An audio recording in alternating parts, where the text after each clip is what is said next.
Hello friends, welcome to Inspiration IAS daily news analysis.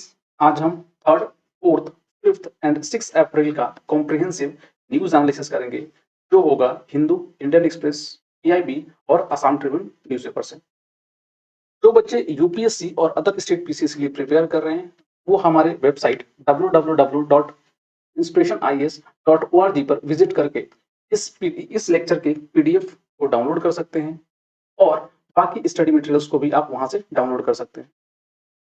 Alternatively आप हमारे social media page जैसे Facebook, Instagram और YouTube पर भी सब्सक्राइब करके इन सारे स्टडी मटेरियल्स को डाउनलोड कर सकते हैं। जो स्टूडेंट्स यूपीएससी और अदर स्टेट पीसीएस के प्रीलिम एग्जामिनेशन में बैठ रहे हैं इस बार, तो उनके लिए इंस्पिरेशन आईएएस ने मॉक टेस्ट सीरीज स्टार्ट किया है, जो जनरल स्टडीज और सीसैट दोनों ही पेपरों में होगा। ज्यादा जानकारी के लिए आप इन नंबरों में कॉल करके इंक्वायरी कर सकते हैं, या आप हमारे वेबसाइट www.inspirationies.org पर विजिट करके भी इंफॉर्मेशन ले सकते हैं। इंस्पिरेशन आईएएस ने अपने political science optional foundation batches start कर दिए हैं। तो जो स्टूडेंट्स जिनका पॉलिटिकल साइंस ऑप्शनल है, तो आप हमारे इस फाउंडेशन बैचेस में एनरोल कर सकते हैं। इस बैचेस में आपके ऑप्शनल के कॉम्प्रिहेंसिव प्रिपरेशन होंगे, जो स्टार्ट होगा बेसिक से लेकर एडवांस लेवल तक। ये 3 बैचेस में हो रहे हैं, जैसे कि मॉर्निंग, आफ्टरनून और इवनिंग बैचेस में। अगर आपका पॉलिटिकल साइंस ऑप्शनल है, तो आप इन नंबरों पे फ़ोन करके इंक्वायरी कर सकते हैं। चलिए आगे बढ़ते हैं अपने डेली न्यूज़ एनालिसिस पर। आज का हमारा सबसे पहला इंपॉर्टेंट न्यूज़ है, वो है टाफ रॉकेट फॉर वॉरशिप्स। देखिए, रिसेंटली डीआरडीओ और उनके रिसर्च टीम ने chaff rocket, indigenous chaff rocket बनाया है, जो हेल्प करेगा हमारे वॉरशिप्स को इनकमिंग मिसाइलों से। देखिए, ये चाफ रॉकेट आखिर होता क्या है, थोड़ा समझते हैं इसको डिटेल में। So the Defense Research and Development Organization has developed 3 variants of chaff rockets for the protections of naval ships from guided missiles attack. Chaff rocket is primarily a mechanisms that, when fired, act as a decoy to deflect the guiding mechanisms of enemy missiles. देखिए ये आखिर होता क्या है। Chaff rockets या एक counter measures जो होते हैं, जैसे कि आपके इन सबको इलेक्ट्रॉनिक काउंटर मेजर्स बोला जाता है, या ईसीएम बोला जाता है। देखिए, ईसीएम या इलेक्ट्रॉनिक काउंटर मेजर्स वह टेक्नोलॉजी होती है जहां पर किसी इनकमिंग मिसाइल्स को आप डिकॉय या डिफ्लेक्ट कर देते हो उसके ओरिजिनल टारगेट से। आखिर ये होता कैसे है? देखिए, मिसाइल्स जो होती है वो अलग-अलग वर्जन्स, अलग-अलग टारगेट्स को डिटेक्ट करने के लिए अलग-अलग मेथड यूज़ करती है। जैसे कि आप समझ लो, अगर कोई मिसाइल आईआर या इंफ्रारेड डिटेक्टर होगा, तो वो क्या करेगा, ऐसे सोर्स के तरफ वो अपना टारगेट बनाएगा जो इंफ्रारेड रेज इजेक्ट करता है।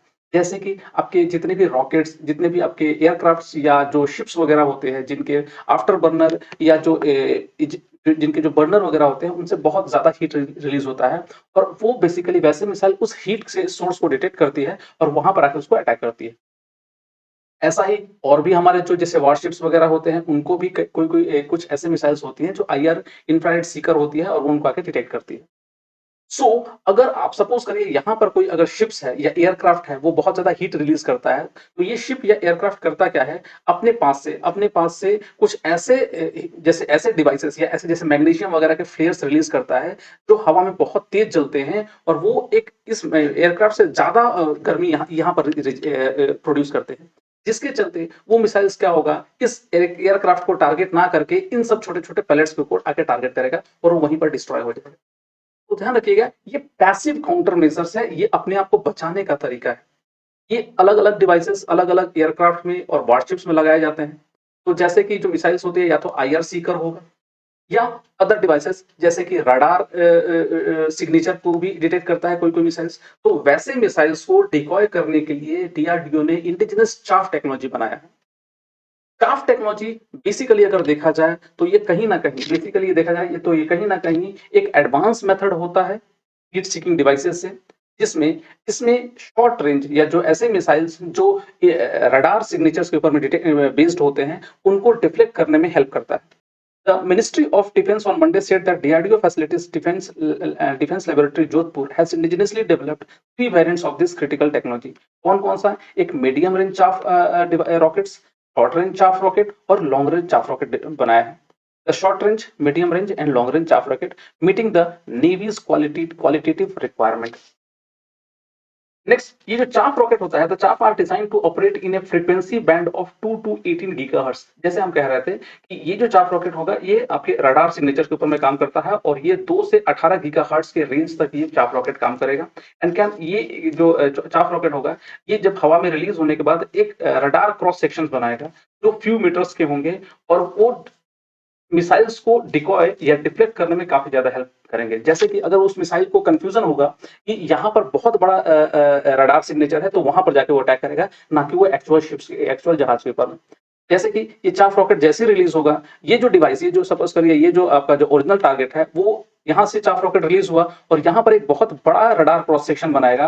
तो अगर कोई मिसाइल्स जो यहाँ आ रहा था, यहाँ ना जाके ये मिसाइल सीधा डायरेक्टली यहाँ चला जाएगा और यहाँ पर जाके वो डिस्ट्रॉय कर देगा इसको, जो एक ओरिजिनल टारगेट नहीं होगा और इससे जो जहाज होगा अपने आप को बचा सकता है। तो few square meters within a fraction of seconds, this system are designed for extreme environmental conditions। ये चाफ रॉकेट जो होंगे -45 से लेके 70 डिग्री सेल्सियस तक ये काम कर सकते हैं, तो काफी ही ज्यादा एडवांस टेक्नोलॉजी है ये। नेवी रिसेंटली कंडक्टेड, ये नेवी ने रिसेंटली ये ट्रायल किया है तीनों ही रॉकेट का वारशिप्स में, ये जो समुद्र में। और chaff is an electronic countermeasure technology used by military worldwide to protect naval ships और other sensitive target from radar and radio frequency guiding mechanisms of the enemy missiles. Hope ये समझ में आ रहा होगा। The chaff rocket deployed in the air reflects as multiple targets for the missile guidance system and reflectory advisory missiles, thus protecting own assets। Chaff made up of silver coated glass fibre. देखिए ये chaff जो होगा ये silver coated glass fibre होगा जो हवा में बहुत देर तक रहेगा और वो एक रडार का क्रॉस सेक्शन बनाएगा जो उस इनकमिंग मिसाइल्स को डिकॉय या डिफ्लेक्ट कर देगा। होप ये आपको डीआरडीओ के चाफ रॉकेट समझ में आया होगा। अगर आपको इसमें कोई भी कंफ्यूजन होती है तो आप हमारे कमेंट सेक्शन में लिख दीजिएगा, पर्सनली आपको वो इन्फॉर्मेशन प्रोवाइड करा दी जाएगी। चलिए आगे चलते हैं अपने नेक्स्ट न्यूज के ऊपर। Echo and Bifrost. देखिए रिसेंटली गूगल और फेसबुक दोनों मिलके इको एंड बायोफ्रॉस्ट नाम के दो ऑप्टिक फाइबर केबल लगा रहे हैं जो कनेक्ट करेगा अमेरिका से सिंगापुर को, और ये कुछ गुआम से होते हुए जाएगा। ये पहला ऐसा ऑप्टिक फाइबर केबल होगा जो डायरेक्ट अमेरिका से सिंगापुर को कनेक्ट करेगा। सो ऐसा क्यों? ऐसी क्या ज़रूरत पड़ गई? ऑलरेडी बहुत सारे ऑप्टिक फाइबर केबल हैं जो पूरे ऑल ओवर वर्ल्ड में हैं। तो आखिर ये इंडिपेंडेंट या डेडिकेटेड ऑप्टिक फाइबर केबल लगाने की ज़रूरत क्या पड़ी?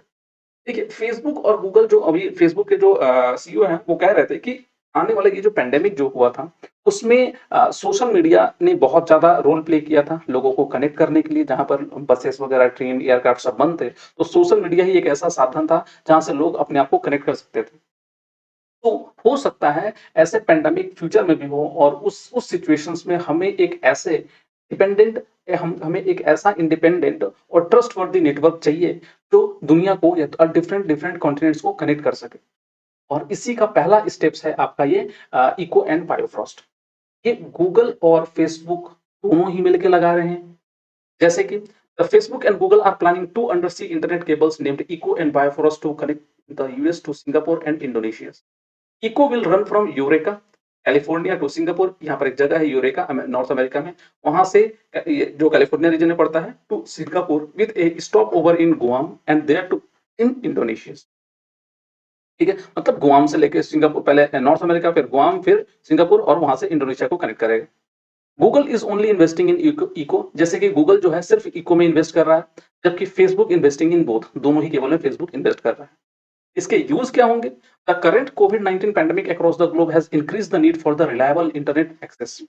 This will provide vital new connections between the Asia Pacific region and North America and increase the overall trans-Pacific capacity by 70%।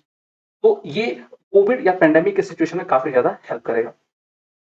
आगे बढ़ते हैं। देखिए, these cables are expected to deliver much needed internet capacity, redundancy and reliability। देखिए, ये जो होते हैं ऐसे इस तरह के जहाज होते हैं, होप आपको दिखाई दे रहा होगा। ये जो जहाज होते हैं, यहाँ इनके ऊपर बहुत मोटे-मोटे केबल, इस तरह के केबल लगे हुए रहते हैं और ये ज़मीन, ये समुद्र में बिछाते हैं और यही वो लाइफलाइन होता है जिससे आप इंटरनेट की कनेक्टिविटी आपको मिलती है। तो ध्यान रखिएगा, आप पूरे दुनिया में जो भी इंटरनेट की कनेक्टिविटी होती है, वो आम तौर पे majority of them are basically done by this optic fibre cable.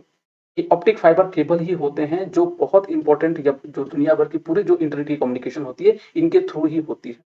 बहुत ही छोटे सेक्शंस होते हैं जो सैटेलाइट के थ्रू कनेक्शन होता है, बाकी मेजॉरिटी ये इंटरनेट इस ऑप्टिक फाइबर केबल के थ्रू ही होते हैं। तो the announcement came at a time when the COVID-19 pandemic has increased the need for the reliable internet access. Eco and Bifrost will support further growth for hundreds of millions of people and millions of businesses. Eco will be the first ever cable to directly connect the US to Singapore with direct fiber paper pairs over an express route. It will decrease latency. ये latency को decrease करेगा for users connecting to application running the Google Cloud Platform region in the area, home to some of the world's most vibrant financial and technical centers. Hope ये आपको concept समझ में आया होगा। चलिए आगे बढ़ते हैं। नेक्स्ट हमारा जो न्यूज़ है वो वर्ल्ड सिटीज़ कल्चरल फोरम से रिलेटेड। रिसेंटली हिंदुस्तान टाइम्स की एक न्यूज़ थी जिसमें कहा ये गया है कि अरविंद केजरीवाल को इनवाइट किया गया है London based world cities cultural forum में, जो दिल्ली को वो रिप्रेजेंट करेंगे। तो थोड़ा समझते हैं आखिर ये वर्ल्ड सिटी कल्चरल फोरम होता क्या है? देखिए न्यूज़ ये है the chief minister of Delhi will represent Delhi and India at the world cities cultural forum WCCF। The World Cities Cultural Forum provides a way for policymakers in 38 key cities to share research and intelligence and explore the vital role of culture in their future prosperity.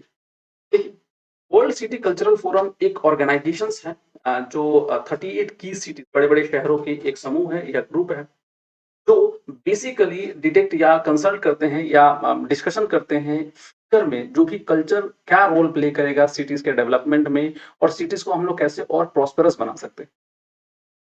देखिए माना ये जा रहा है कि आने वाले समय में जो अधिकतर पॉपुलेशन जो होगी वो शहरों में होगी।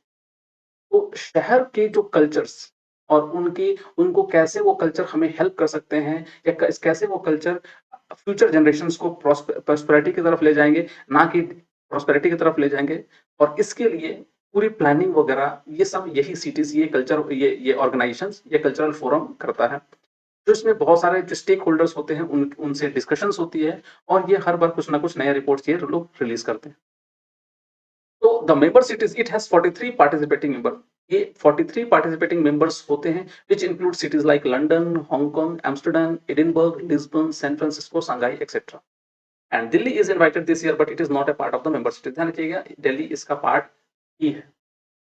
चलिए आगे बढ़ते हैं, थोड़ा समझते हैं इनके रोल्स क्या होंगे। जैसे हम लोग अभी डिस्कस कर रहे थे तो रोल्स में देखा जाए it enables the policy maker of member cities to share research and intelligence and explore the vital role of culture in their future prosperity. तो फ्यूचर प्रॉस्पेरिटी में कैसे ये कल्चर ये सिटीज जो होंगे हमें हेल्प करेंगे हमारे कल्चर्स को और ज्यादा प्रॉस्पर करने में और डेवलप करने में। The activities of the World City Cultural Forum are organized and delivered by BOP। BOP बोल के कंसल्टिंग कंपनी है जो ये कहीं ना कहीं ये सारे ऑर्गेनाइजेशंस को ये सारे फोरम को ऑर्गेनाइज करती है। It is a specialist consulting firm on behalf of the greater London authority and London municipal government. BOP conduct comparative research to measure the impact and importance of culture and creativity and share it with the forum so members can make evidence based policy decisions। ताकि members इसके ऊपर में policy decisions कर सकें city को कैसे और ज्यादा डेवलप किया जाए ऐसे कुछ।